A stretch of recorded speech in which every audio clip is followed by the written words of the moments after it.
النبي قال رسول الله صلى الله عليه وسلم أحب الله لما يرزقكم من نعمة وحبني لحب الله أحب أهل بيت لحبه أحب الله لما يرزقكم তোমরা আল্লাহকে ভালোবাসো এই জন্য যে তোমাদেরকে আল্লাহ নিয়ামত দ্বারা ভূষিত করেছেন, তোমাদের জন্য অনন্ত নিয়ামত আল্লাহ পাক দান করেছেন।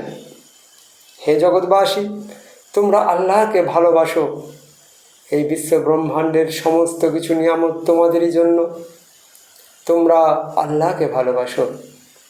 সাহাবাগণ জিজ্ঞেস করলেন, ইয়া রাসূলুল্লাহ, ইয়া হাবিবাল্লাহ, আমরা আল্লাহকে ভালোবাসবো কী করে?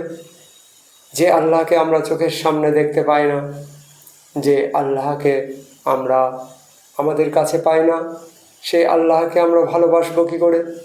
আমার দয়ার নবী সাল্লাল্লাহু আলাইহি ওয়াসাল্লাম তাদের জন্য ফর্মুলা দিয়ে গেলেন।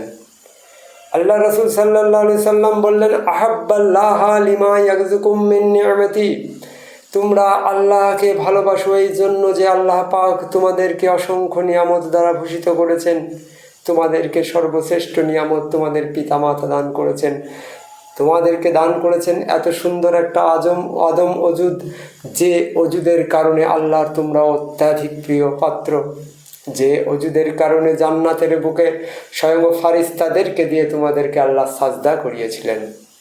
তোমরা আল্লাহকে এই জন্যে ভালোবাসো যে তোমাদের ছোট্ট পাড়ায় একটা মার্বেলের মতো চোখ দিয়ে তোমাদের এই পৃথিবীর থেকে 13 লক্ষ গুণ বড় সূর্যকে তোমরা অনায়াসে দেখতে পাও। তোমরা এই জন্য আল্লাহকে ভালোবাসো। তোমাদের প্রত্যেকটা প্রাণী, প্রত্যেকটা মানুষ, প্রত্যেকটা সৃষ্টির বেঁচে থাকার জন্য আল্লাহ পাক অনন্ত রূপে তার রহমত রূপে পানিকে তিনি দান করেছেন, তিনি বাতাসকে দান করেছেন, তিনি সূর্যের আলোকে দান করেছেন। তোমাদের যখন যা প্রয়োজন হয়, যখন যে খাদ্যের দরকার হয়, আল্লাহ পাক তোমাদেরকে সেই সমস্ত নিয়ামত দান করেছেন। সর্বশেষে তোমাদেরকে এমন এক নিয়ামত দান করেছেন যে নিয়ামতের কারণে পৃথিবীর বুক থেকে, এই দুনিয়ার বুক থেকে তোমরা আল্লাহর সান্নিধ্য লাভ করতে সমর্থ হও। সর্বশেষ তোমাদেরকে আল্লাহ পাক এমন এক নিয়ামত দান করেছেন যে নিয়ামতের স্বয়ং ফারিস্তাদেরকে পর্যন্ত দান করেন নাই, কোনো জিনকে দান করেন নাই, কোনো অন্য সৃষ্টিকে দান করেন নাই। হে আদম, তোমাদেরকে সেই অনন্ত নিয়ামত আল্লাহ দান করেছেন। সাহাবাগণ জিজ্ঞেস করলেন, ইয়া রাসূলুল্লাহ, ইয়া হাবিবাল্লাহ, তাহলে আমরা আল্লাহকে ভালোবাসবো কী করে? যে আল্লাহ আমাদের কাছে নেই, যে আল্লাহ আমাদের নাগালের বাইরে, যে আল্লাহকে এখনো পর্যন্ত আমরা চোখে দেখি নাই। হে আল্লাহর রাসূল, আমরা সেই আল্লাহ পাককে ভালোবাসবো কী করে? আল্লাহ রাসূল সাল্লাল্লাহু আলাইহি সাল্লাম বললেন, আহাব্বাল্লাহ লিমা ইয়ারযুকুম, তোমরা আল্লাহকে ভালোবাসো এই জন্য যে তোমাদেরকে আল্লাহ অনন্ত নিয়ামত দান করেছেন।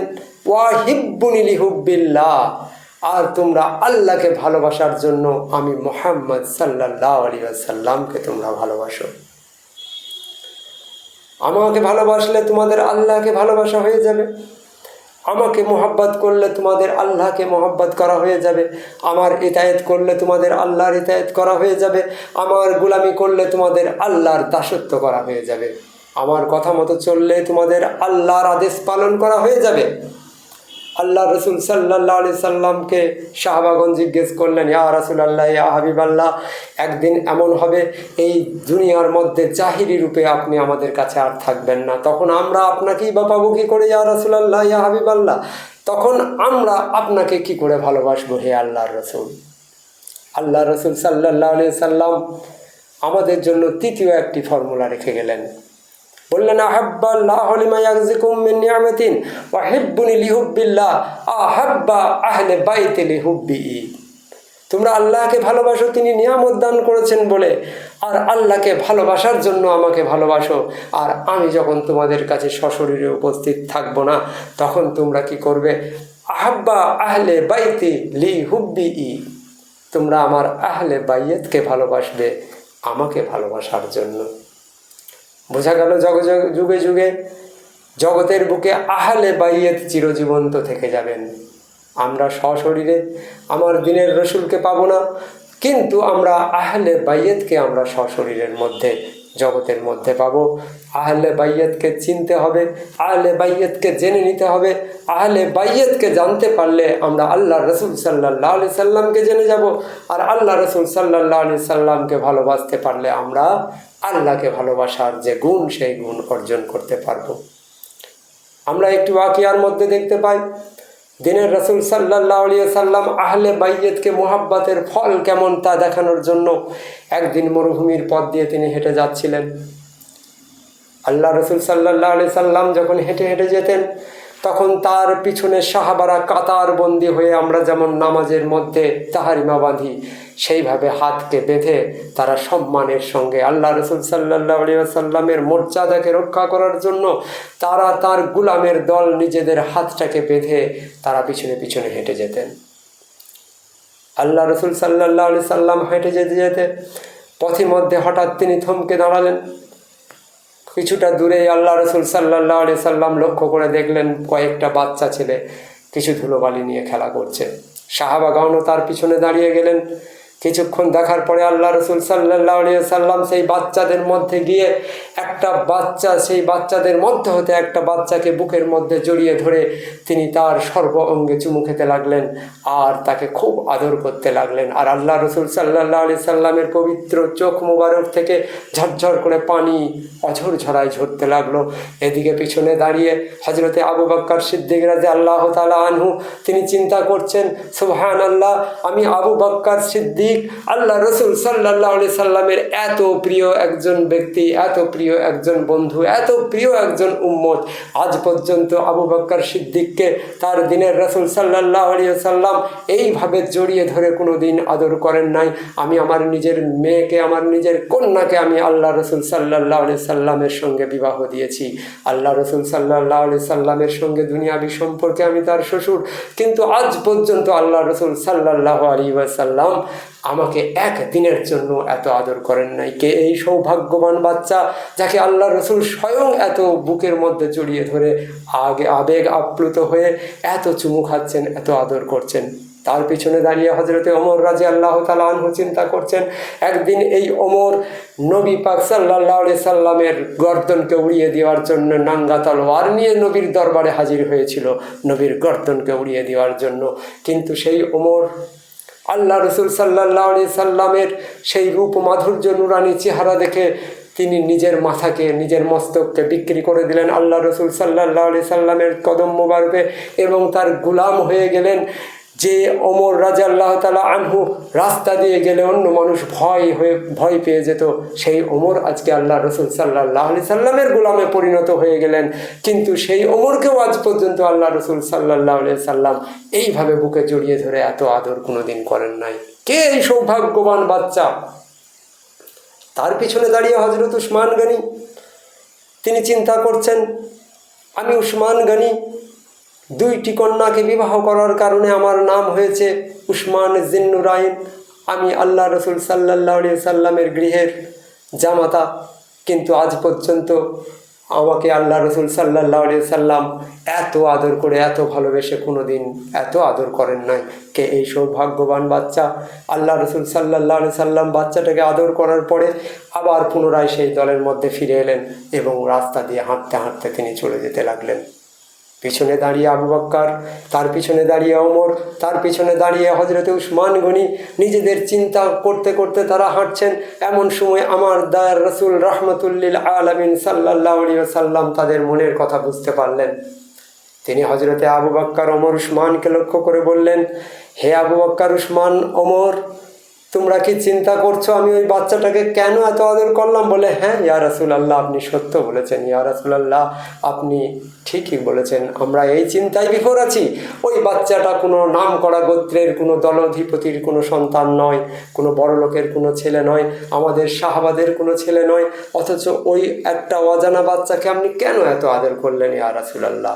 আল্লাহ রসুল সাল্লাল্লাহু আলাইহি সাল্লাম বললেন, তোমরা কি ওই বাচ্চা ছেলেটার ধুলোবালি নিয়ে খেলাটাকে লক্ষ্য করেছো?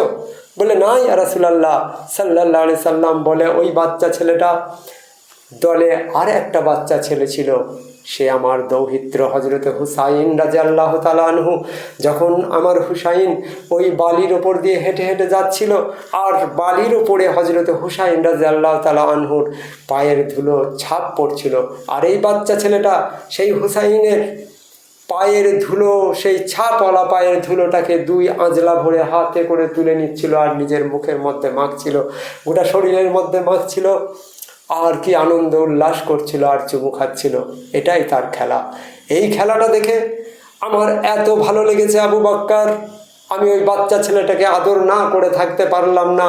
আর শুধু ওই বাচ্চা ছেলেটাকে আদর করি নাই, হে আবু বকর, হে ওমর, হে উসমান, জেনে রাখো ওই বাচ্চা ছেলেটাকে আমি জান্নাতে নিয়ে যাওয়ার ওয়াদা অঙ্গীকার করেছি। শুধু ওই বাচ্চা ছেলেটাকে নয়, ওই বাচ্চা ছেলেটাকে যে পিতা এবং মাতা জন্মদান করেছেন, সেই পিতা এবং মাতাকেও আমি জান্নাতে নিয়ে যাওয়ার অঙ্গীকার করেছি। বোঝা গেল আহলে বাইয়তের ইশক, আহলে বাইয়তের প্রতি মহব্বত জান্নাত এবং জাহান্নামের ফয়সালাকারী। এখনো পর্যন্ত জানা যায়নি, তখনও পর্যন্ত সাহাবারা জানেন না যে ওই বাচ্চা ছেলেটা বড় হয়ে ইমানদার হবে না বেঈমান হবে, ওই বাচ্চা ছেলেটা কোনো সাহাবার সন্তান বটে কি না, অথবা অন্য কোনো গোত্রের সন্তান। এসব দেখার কোনো প্রয়োজন নাই, একটাই দেখার প্রয়োজন, সেটা হচ্ছে সেই ব্যক্তিটা পাক আহলে বাইয়তকে ভালোবাসে কিনা।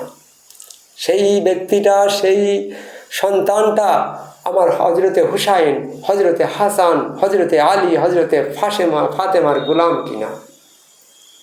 বোঝা গেল আল্লাহ রসুল সাল্লাল্লাহু আলাইহি সাল্লাম আমাদেরকে যে দিন ইসলামের পয়গাম দিয়ে গেলেন, যে দিন ইসলাম আমাদেরকে শিখিয়ে দিয়ে গেলেন, আমরা সেই দিন ইসলামকে কয়েকটা শুকনো কর্মের মধ্যে বেঁধে দিয়েছি।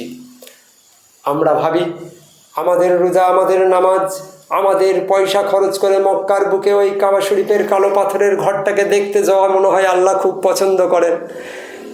আরে তুমি তো মাত্র নামাজের মধ্যে 2 মিনিট কি 5 মিনিট দাঁড়িয়ে থাকো, আল্লাহর এমন ফেরেশতা আছে যিনি সৃষ্টির থেকে শুরু করে কিয়ামত পর্যন্ত আল্লাহর জন্য কিয়ামের মধ্যে দাঁড়িয়ে থাকবেন। এমন ফেরেশতা আছে আল্লাহর, যে ফেরেশতা সৃষ্টির পর থেকে সাজদাতে আছেন, তো কিয়ামত পর্যন্ত তিনি সাজদায় থাকবেন। আল্লাহ পাকের ইবাদত করার, আল্লাহ পাকের প্রশংসা করার, আল্লাহ পাকের গুণগান করার, আল্লাহর তসবিহ করার জন্য লক্ষ লক্ষ ফারিস্তা আছে।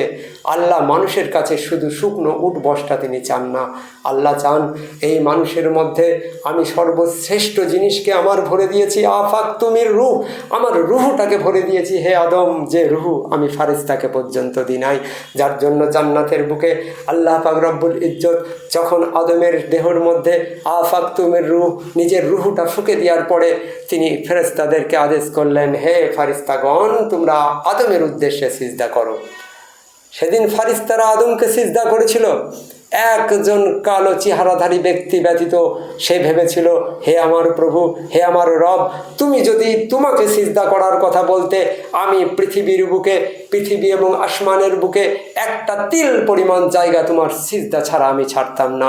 হে আল্লাহ, জগতের বুকে এমন কোনো জায়গা থাকতো না যেখানে আমি তোমাকে সিজদা দিতাম না, কিন্তু তুমি এমন একটা ব্যক্তিকে আমাকে সিজদা করতে আদেশ করলে হে আল্লাহ গো, যাকে আমি নিজে মাটি নিয়ে এলাম পৃথিবীর বুক থেকে, নিজে হাতে যার পুতুলটাকে তৈরি করলাম, বলো তো আমি সেই ব্যক্তিটাকে কি করে নিজে আমি সিজদা করি। হে আল্লাহ, তুমি তো জানো আমাকে তুমি আগুন থেকে সৃষ্টি করেছো, আর আদমকে সৃষ্টি করেছো তুমি মাটি থেকে। আল্লাহ গো, তুমিই বলো আদম শ্রেষ্ঠ না আমি শ্রেষ্ঠ, আগুন শ্রেষ্ঠ না মাটি শ্রেষ্ঠ। সেদিন তার অহংকার তাকে কাফেরে রূপান্তরিত করেছিল, যে ঘটনাটা বর্তমান যুগেও চলে আসছে। কিছু মোল্লার দল যারা বলে যে আমাদের যে সমস্ত পীর মাশায়েখ আছেন তাদের কাছে মাথা নত করা যাবে না। ভালো করে শুনে রাখো মোল্লারা, পৃথিবীর বুকে এখনো আদম বিরাজমান। আমরা প্রত্যেকটা মানুষ আদম এবং হাওয়ার মিশ্রণ, কিন্তু যারা আল্লাহর ওলি হয়ে যান, যারা আল্লাহকে প্রাপ্ত হয়ে যান, তারা পূর্ণ আদমে রূপান্তরিত হয়ে যান, যার জন্য ফারিস্তা পর্যন্ত তাদেরকে পৃথিবীর বুকে সিজদা করে। ওই সমস্ত ওলিয়া উলিয়াদেরকে সিজদা করলে আমাদের ভিতরে যে ইবলিশি সত্তা, যে ইবলিশি খান্নাসি যে গুণ আছে অহংকার, সেই অহংকারের আমাদের বিনাশ হয়। তোমরা 2 দিন 2 পাতা পড়ে মাদ্রাসায় অজু করার দোয়া, পেচ্ছাপ করার দোয়া, পায়খানা করার দোয়া, সহবাসের দোয়া ইত্যাদি ইত্যাদি দোয়াগুলো শিখে তোমরা ভাবছো আমরা ইসলামকে জেনে গেছি। তোমাদের ইসলামকে জানায় এক বিন্দু পরিমাণ হয় নাই।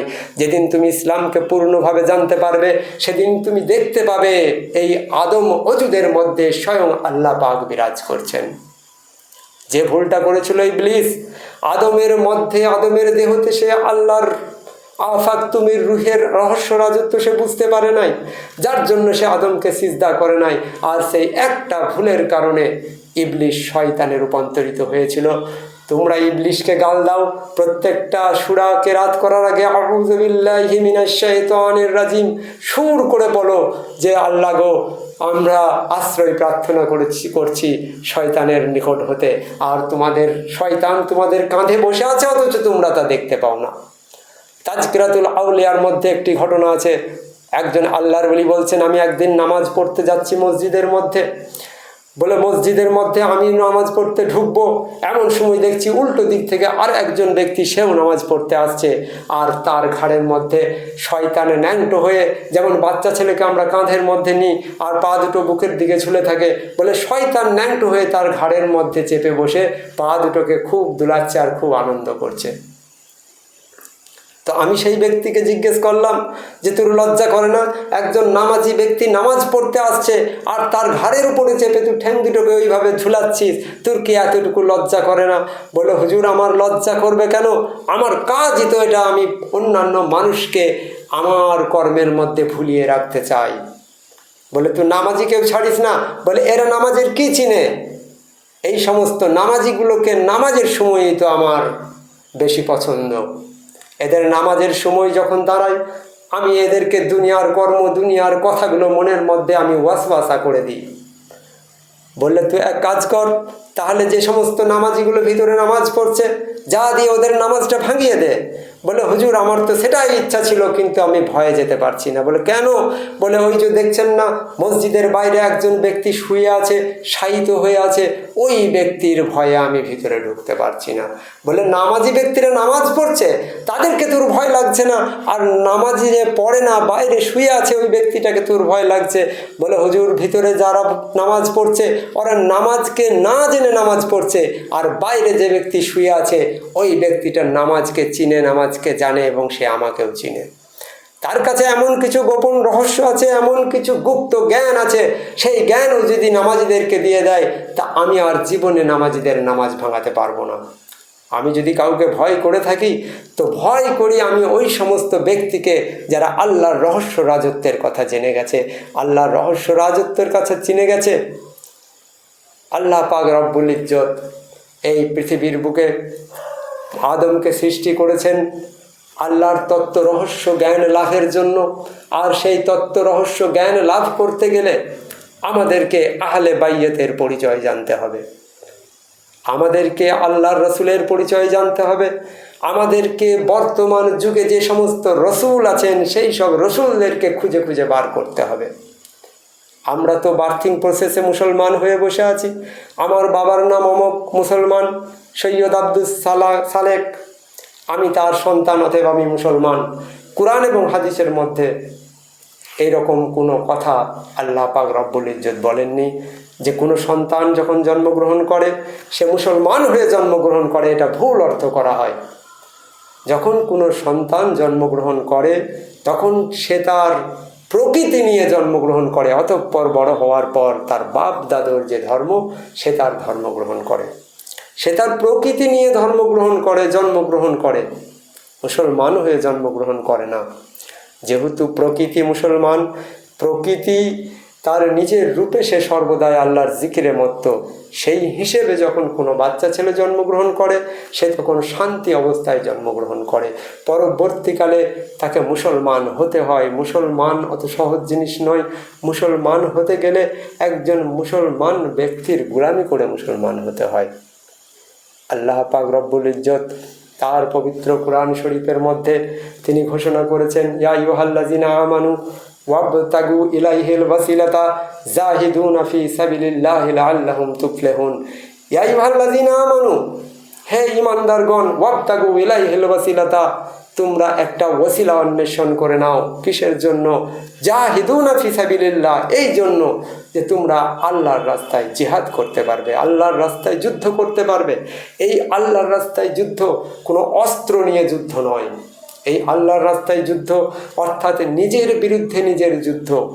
বর্তমান যুগে মৌলবারা যুবক ছেলেদেরকে উস্কিয়ে জিহাদের প্রবণতা তাদের মধ্যে সৃষ্টি করে দিচ্ছে, তাদেরকে অন্য ব্যক্তিকে হত্যা করার প্রবণতা সৃষ্টি করে দিচ্ছে।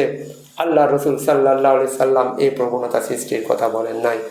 তিনি বলেছেন, তুমি ভালো মানুষ হয়ে যাও, নিজের বিরুদ্ধে খান্নাসের বিরুদ্ধে যুদ্ধ করো, নিজের সঙ্গে নিজের যুদ্ধ করে তুমি পুরনো মানুষে রূপান্তরিত হয়ে যাও, তুমি নফসে আম্মারা থেকে নফসে মুতমাইন্নায় দাখিল হয়ে যাও, তাহলে আল্লাহ পাক রব্বুল ইজ্জতে তোমার জন্য ইহজগতেই জান্নাত লিপিবদ্ধ করে দিবেন এবং জান্নাতকে অতিক্রম করে তুমি তোমার প্রভুর দর্শন লাভ করতে সমর্থ হবে। আর তোমার নামাজ, তুমি যার অহংকার করে বেড়াচ্ছ, এই নামাজ আদেও তোমার হচ্ছে নাকি একবারও কি ভেবে দেখেছো মোল্লারা? আল্লাহ পাক রব্বুল ইজ্জত কোরআন শরীফের মধ্যে তিনি কি এ কথা বলেন নাই? ফাওয়াইলুল লিল মুসাল্লিন আল্লাযীনা হুম আন সালাতিহিম সাহুন আল্লাযীনা হুম ইউরাউনা ওয়া ইয়ামনাউনাল মাউন। নিশ্চয়ই ওই সমস্ত মুসল্লিগুলো ওয়াইল দোজখে যাবে যারা নিজেদের নামাজ সম্বন্ধে বেখবর। নিজের নামাজ আমাকে চিনতে হবে, আমার নামাজ কোনটা?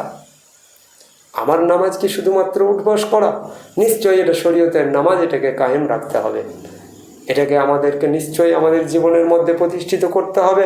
কিন্তু আমার নামাজ কোনটা, আমার রব কোনটা, আমার প্রভু কোনটা, আমার রসুল কোনটা, আমি কোনটা, এ নিয়ে আমাদেরকে অনুসন্ধান চালাতে হবে। আমার মধ্যে আমার সঙ্গে আর কে বাস করছে, এ নিয়ে আমাদের মধ্যে অনুসন্ধান করতে হবে। আল্লাহ রসুল সাল্লাল্লাহু আলাইহি সাল্লাম বললেন, তোমরা যদি তোমাদের প্রভুকে লাভ করতে চাও তাহলে তোমরা মুতা ক্বাবলা আন তামুতা হয়ে যাও, মৃত্যুর আগে আর একবার তোমরা মৃত্যুবরণ করে নাও। তোমরা যদি মৃত্যুর আগে একবার মৃত্যুবরণ করে নিতে পারো, এই মরার পর তোমাদের আর মৃত্যু হবে না। হে আমার উম্মতগণ, শুনে রাখো, মৃত্যুর আগে যদি তোমরা মৃত্যুবরণ করে নাও, আর আজরাইল সাল্লাম তোমাদের জান কবজ করার ক্ষমতা রাখবেন না। হযরত ঈসা সাল্লামকে তার উম্মতরা জিজ্ঞেস করলেন, বলেন হুজুর, আমাদের মৃত্যুর পরে কি অবস্থা হবে?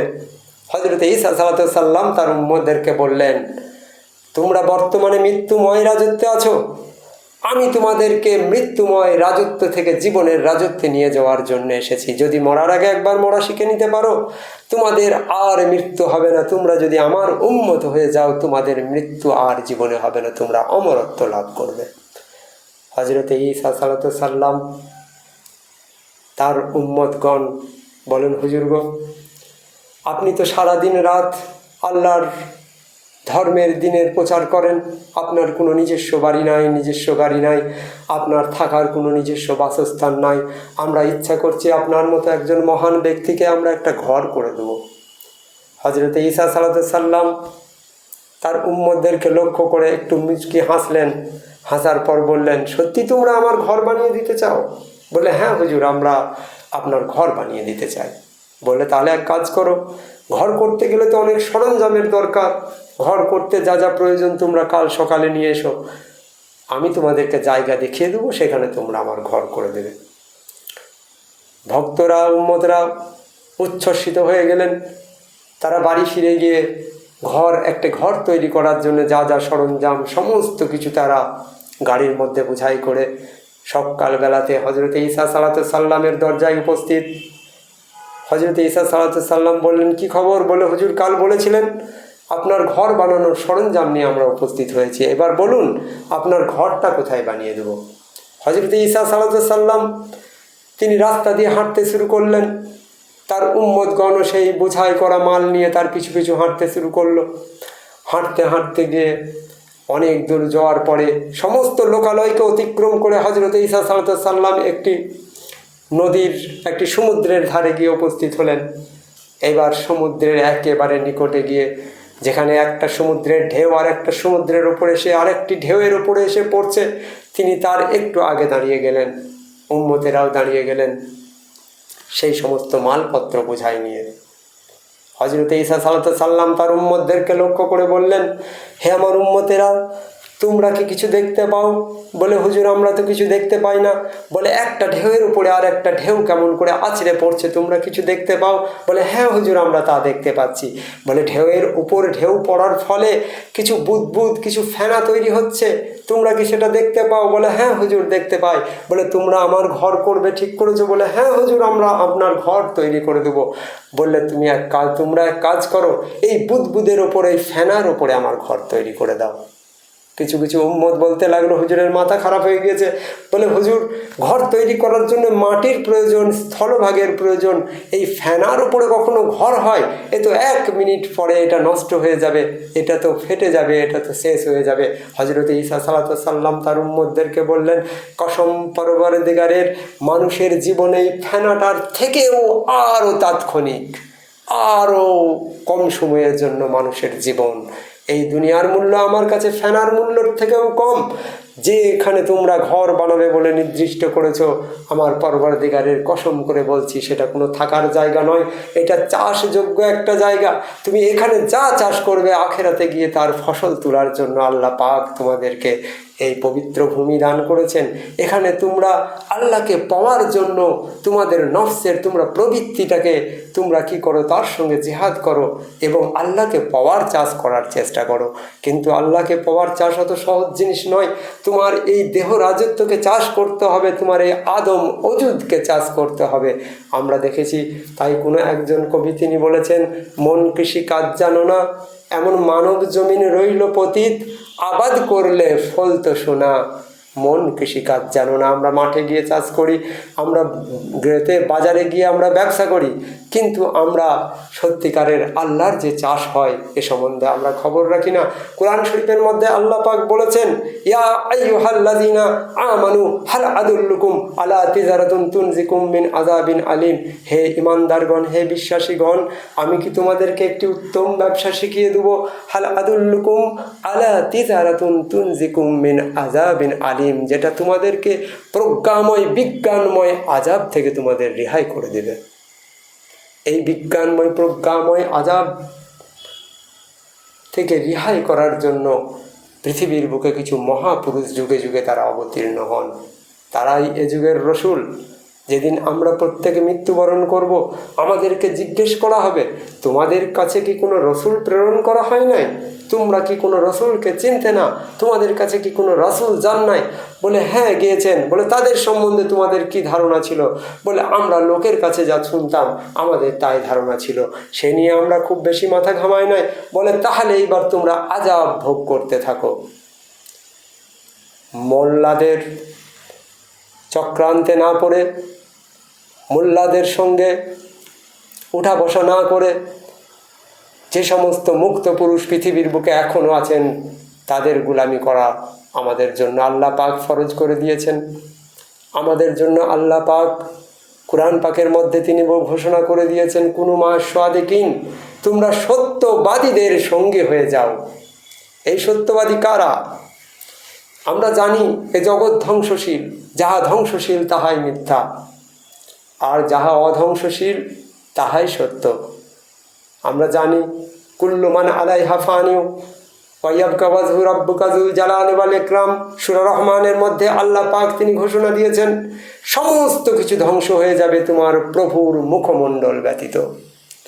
এই সমস্ত কিছু ধ্বংসশীল জগৎ, এটাই হচ্ছে মিথ্যা, আর আমার প্রভুর মুখমণ্ডল হচ্ছে সত্য।